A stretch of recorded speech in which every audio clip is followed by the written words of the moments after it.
प्रिय छात्रों, आज हम आपकी 9वीं कक्षा का जो तृतीय पाठ है इसका नाम है गोदोहनम। इसका शेष बचा हुआ भाग इस पाठ में हम करेंगे। इस पाठ में इस बचे हुए हिस्से की व्याख्या करेंगे।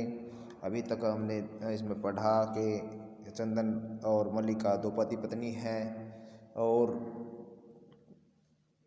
हमने देखा कि जो पहला दृश्य था उसमें जो मल्लिका है वो लड्डू बना रही है और उसको देखकर वो है लालायित होता है लड्डू को देखकर। तो मल्लिका उसको रोकती है लड्डू खाने से और कहती है कि ये तो पूजा सामग्री के लिए ये है जो लड्डू है ये बनाए गए हैं। तो उसके बाद वो बताती है कि उसे अपनी सखियों के साथ काशी विश्वनाथ मंदिर के लिए जाना है और वहाँ पर गंगा स्नान और धर्म यात्रा आदि करनी है। तो वह उसकी आज्ञा जो अपने पति है चंदन दास उसको यह सभी बताकर वह अपनी सखियों जिनका नाम है चंपा, गौरी, माया, मोहिनी, कपिला, सर्वा, ये सभी मिलकर उनके साथ वो यात्रा पर निकल जाती है। और इसके दौरान ही एक उमा नाम की जो बालिका है उसके पास आती है और उसे कहती हो वो उसको कहती है कि उनके घर पर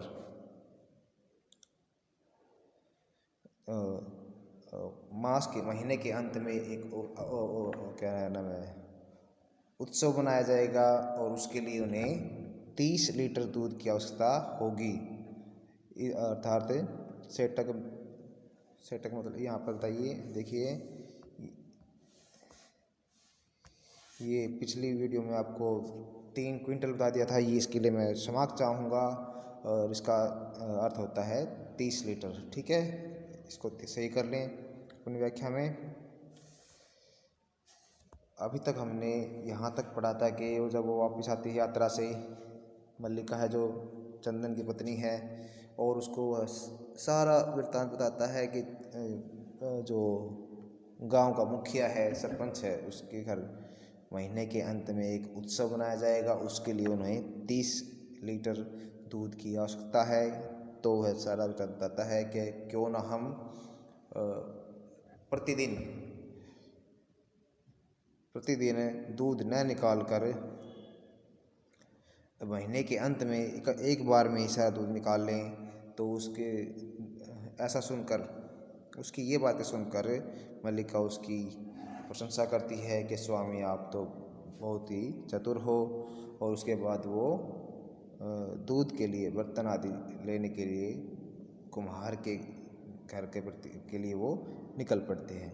तो अब आगे चलते हैं। इस हिस्से का जो बाकी बचा हुआ हिस्सा है, जो चतुर्थ दृश्य है, जो चौथा जो दृश्य है वो इसमें हम देखते हैं आगे क्या होता है। तो ध्यान से इसको सुने, समझने का प्रयास करें।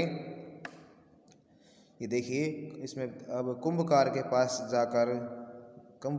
जैसे जब जाते हैं वो, और कुंभकार क्या कर रहा है, घट रचनायाम लीन गायती। तो जब वो दोनों वहाँ पर कुम्हार के पास जाते हैं तो वो घड़े बनाने में लीन है और गा रहा है। क्या गा रहा है, देखिए, ज्ञात्वापि जीवितो हेतो रचयामि घटानहं जीवनं भृंगूरं सर्वं यथैश्व मृत्तिका घट। तो वह जो कुम्हार है वो गा रहा है, एक बार आप मेरे साथ गाएं, ज्ञात्वापि जीविका हेतो रचयामि घटना अहम जीवनम भृंगुर्सर्वं यथैश्मृतिका घट। तो उसने बताया कि हमारा जो जीवन है भृंगुर सर्वम, अर्थात एक दिन न एक दिन इसके घड़ी जो मिट्टी का घड़ा है उसकी तरह ही हमारा जीवन है, जो क्षण भर में भृंगुर अर्थात नष्ट हो सकता है। फिर भी मैं अपनी जीविका हेतु, ये देखिए जीविका हेतु मतलब जीवन के लिए, रचयामि घटान अहम, मैं अपनी जीविका के लिए घड़ों की रचना कर रहा हूँ, घड़ों को बना रहा हूँ। उसको पता है जीवन भृंगुर पूरा जीवन क्या है, भृंगुर अर्थात नाशवान है। जिस प्रकार यथैश्व मृत्तिका घट ज्ञात्वापि, वह उसको ये ज्ञात है कि अपना जो जीवन है वो घड़े के समान क्षण भर में नष्ट होने वाला है, फिर भी वह जीविका है तो क्या कर रहा है, घड़ों का निर्माण कर रहा है। उसके बाद देखते हैं हम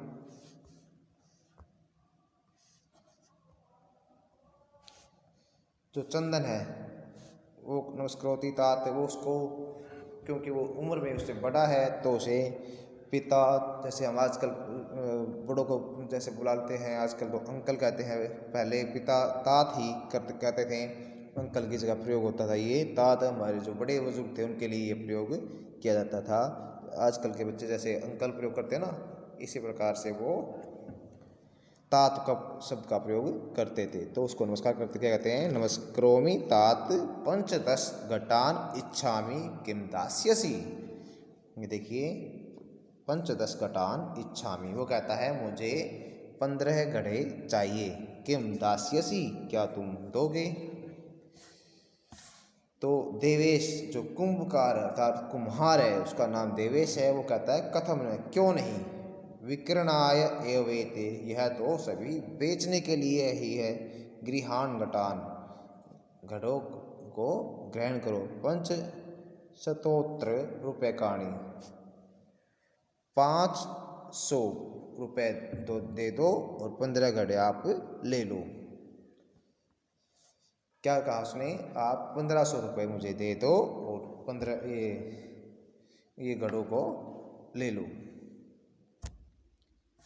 तो चंदन कहता है साधु, बहुत अच्छा, परम मूल्य तू दुग्धम विकीर्य एवं दातुम शक्यते। तो कहता है परंतु मैं इसका मूल्य तो दूध बेचकर ही आपको दे सकता हूँ। तो आगे देवेश कहता है, जो कुंभकार है, क्षम्यताम पुत्र, हे पुत्र मुझे क्षमा करो, मूल्यम विना तू एकमपि घटम न दास्यामि। तो ये देखिए, वो कहता है क्षम्यताम पुत्र, हे पुत्र मुझे क्षमा करो, मैं बिना मूल्य अर्थात बिना कीमत के एक भी घड़ा नहीं दूंगा। तो आगे देखिए क्या होता है इसमें, तब मल्लिका कहती है स्वाभूषणम दातुम इच्छति तात। तो मल्लिका से अपने सभी जो आभूषण है वो देने की इच्छा करती है और कहती है लो तात, यदि अधुनैव मूल्यम आवश्यकम तर्हि गृहाण एतत् आभूषणम। तो वो कहती है तो अगर आपको मूल्य की आवश्यकता है तो आप ये आभूषण ले लें। तो देवेश कहता है पुत्री के, हे पुत्री ना हम पाप कर्म करोमि। तो वो कहता है मैं ऐसा पाप नहीं करूँगा। कथम अपि न इच्छम तवाम आभूषण विहीना कर तुम।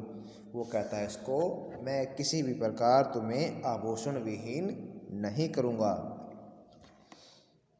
नय तुम यथाभिलाषितान घटान। वो कहता है नय तू ले जाओ, यथाभिलाषितान घटान, जितने भी तुम्हें घड़ों की आवश्यकता है उतने तुम ले जाओ। दुग्धम विकीर्य एवं घट मूल्यम ददातु, दूध बेचकर तुम घड़ों का मूल्य, घड़ों की जो कीमत है वो दे देना। उभौ धन्योसी तात धन्योसी, दोनों के दोनों उस कुम्हार जिसका नाम है देवेश, वह उसे कहते हैं हम धन्य हो गए पिता, तात हम धन्य हो गए। आगे जो 5वां दृश्य है उसमें क्या होता है देखिए, पंचम दृश्य है ये, मासांतरम संध्या काल, महीने के अंत में संध्या काल अर्थात साय के समय, एकत्र रिक्ता नूतन घटा संति, सभी जो घड़े हैं, जो नए घड़े हैं उनको एकत्र अर्थात इकट्ठे करते हैं। दुग्ध क्रेतार अन्य च ग्रामवासीन अप्रत्र आसीना, दुग्ध क्रेतार दूध खरीदने वाले, अन्य च ग्रामवासीन अप्रत्र आसीना, दूसरे जो ग्रामवासी है जो दूध खरीदने वाले वो भी वहाँ पर आ जाते हैं। चंदन चंदन धेनु प्रणम्य मंगलाचरणम विधाय मल्लिकाम आहयति। धेनु चंदन गाय को प्रणाम करके और मंगलाचरण आदि करके मल्लिकाम आहयति, मल्लिका को बुलाता है। मल्लिके सत्वरम आगच्छ, वो कहता है हे मल्लिके शीघ्र आओ। मल्लिका कहती है आयामी नाथ, आती हूँ स्वामी। दोहनम आरभस्व तात, आप दूध दोहना आरंभ करें। चंदन यदा धेनो समीपम गत्वा दोग्धुम इच्छति तदा धेनु पृष्ठपादेन प्रहरति। यदा धेनो समीपम गत्वा, चंदन जब धेनु के पास अर्थात गाय के पास जाता है दूध दोहने की इच्छा से, तदा तब धेनु पृष्ठपादेन प्रहरति, तो गाय पिछले पैर से उस पर प्रहार करती है। चंदनश्च पात्रेण सह पतति, और जो चंदन है वो पात्रेण सह पतति, उस बर्तन के साथ वो गिर जाता है। नंदिनी दुग्धम देहि किम जातम ते, वो कहता है नंदिनी हे गाय दुग्धम देहि, दूध दो, किम जातम ते, तुम्हें क्या हो गया है। पुनः प्रयासम, और वो फिर से वो प्रयास करता है।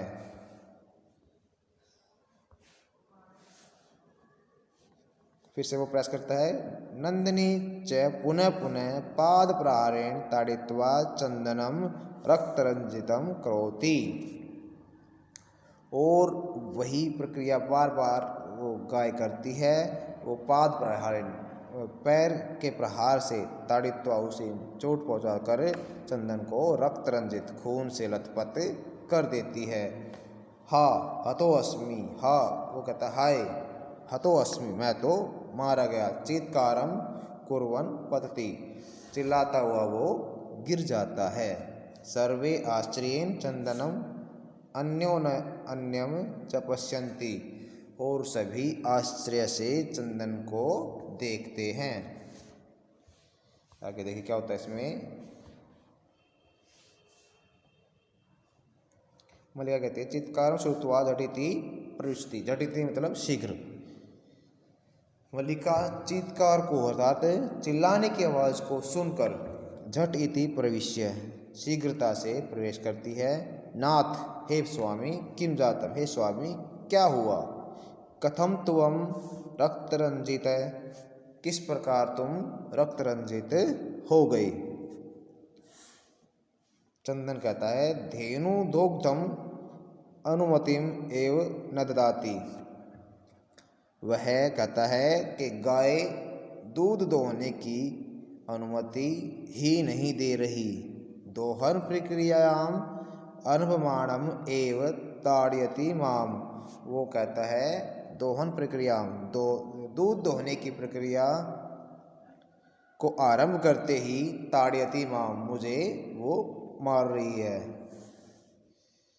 मल्लिका धेनुम स्नेहेन वात्सल्येन च आकार्य दोग्धुम प्रियतते,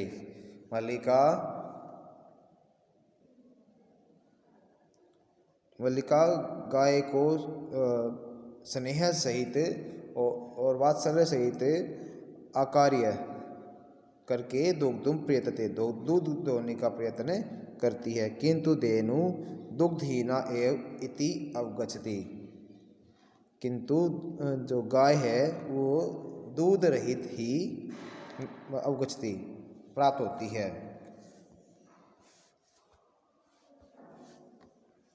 मल्लिका चंदनम प्रति, मल्लिका चंदन को कहती है नाथ हे स्वामी, अति अनुचितम कृतम आवाभ्याम, वो कहती है कि हमने बहुत अनुचित किया। यत मास पर्यंतम धेनो दोहनम कृतम, के महीने के अंत में गाय से दूध प्राप्त करना हम चाह रहे हैं। सा पीड़म अनुभवती, वह पीड़ा का अनुभव करती है। अतएव ताड़यति, वह पीड़ा का अनुभव कर रही है इसीलिए वो मार रही है। तो चंदन कहता है देवी मयापि जातम यत् अस्माभिः सर्वथा अनुचितमेव कृतं यत् पूर्णमासपर्यन्तं दोनं न कृतं।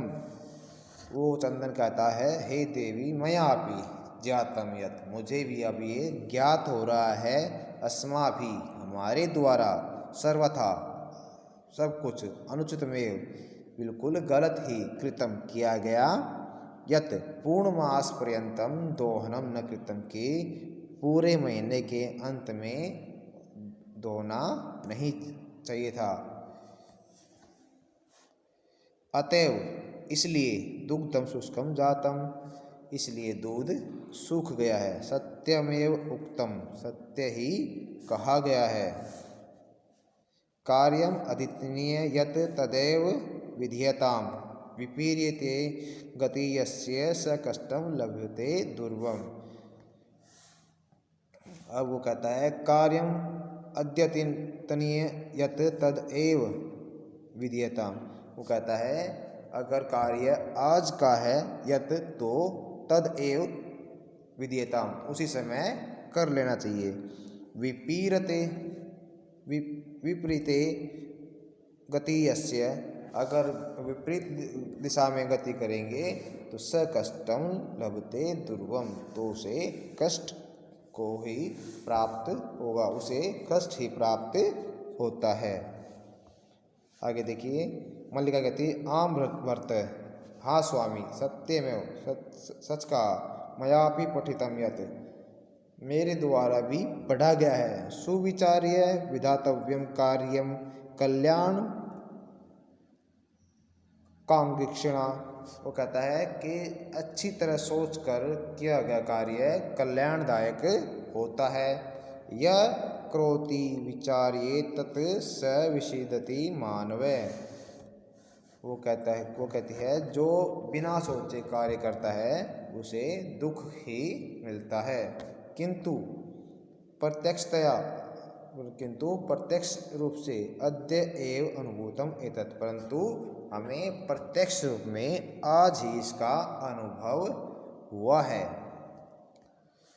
कहता है वो आज ही हमें इसकी अनुभूति हुई है।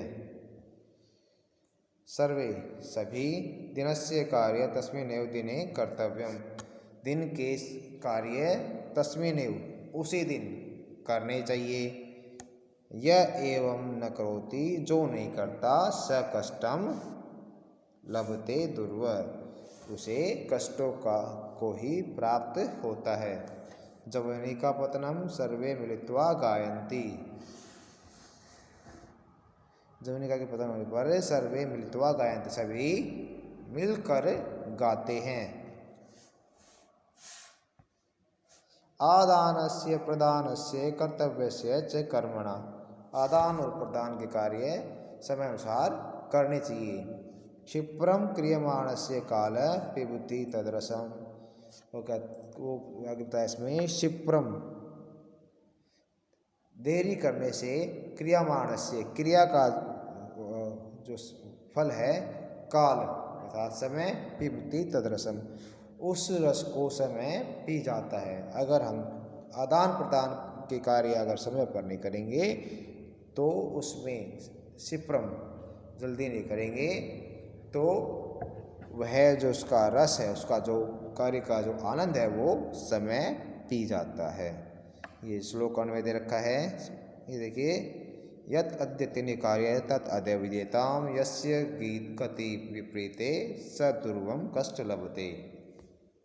ठीक है ये पहले वाला श्लोक जो आपका वो था जो कुम्हार गा रहा था वो क्या करता यथा एष मृत्तिका घट सर्वं जीवनम भृंगुर ज्ञात्वापि घटान ऋच्यामि। वो कुम्हार क्या कर रहा था वो यथा एष मृत्तिका घट जिस प्रकार यह घड़ा सर्वम जीवन भृंगुर इस घड़े का पूरा जो जीवन है भंगुर है मतलब नष्ट होना है। जात्वा यह जानकर भी घटान रचयामि मैं घड़ों की रचना कर रहा हूँ। और इसमें बताया यत अद्यतनीय कार्यम तत् अद्य विधीयताम जो आज के कार्य है वो आज ही कर लेने चाहिए। यस्य गति विपरीत जो उल्टी दिशा में दौड़ता है स दुर्गम कष्टम लभते, वो उसे कष्ट ही प्रदान करते हैं। एक ये दे रखा है इसमें में, कल्याणकांक्षिणा कार्यम सुविचार्य विधेयताम। कल्याणकारी जो कार्य हैं वो सुविचार्य अच्छी तरह सोच कर ही करने चाहिए। यह मानव एतत् अविचार्य करोति, जो मानव इन्हें अविचार्य बिना सोचे करता है, स विषेदति, उसे दुख ही प्राप्त होते हैं। अंत का जो श्लोक था वो इसमें देखिए, क्षिप्रम अक्रियमाणस्य आदानस्य प्रदानस्य कर्तव्यस्य च कर्मण तदरसम कालम पिबती। उसे कहा है जो क्षिप्रम अक्रियमाणस्य आदान प्रदानस्य, क्षिप्रम मतलब शीघ्र, अर्थात आदान प्रदान के जो कार्य है वो जो भी मनुष्य शीघ्रता से नहीं करता, उसका जो आनंद है तदरसम, अर्थात उसका जो आनंद है, कालम पिबती, उसका जो आनंद है वो समय पी जाता है। तो ये था जो हमारा पाठ, इसका नाम था गोदोहनम। बहुत ही शिक्षाप्रद ये पाठ था हमारा। इसमें हमने सीखा कि जो हमारा समय पर कार्य है वो समय रहते हमें कर लेना चाहिए। अगर हम वो ऐसा नहीं करते तो हमें उसमें हानि के अलावा कुछ भी प्राप्त नहीं होता। तो कैसा लगा ये आपको पाठ, इसके बारे में कमेंट बॉक्स में आप अवश्य लिखें। अगर अच्छा लगा तो उसको लाइक करें और दूसरे बच्चों के साथ भी इसको शेयर करें। धन्यवाद।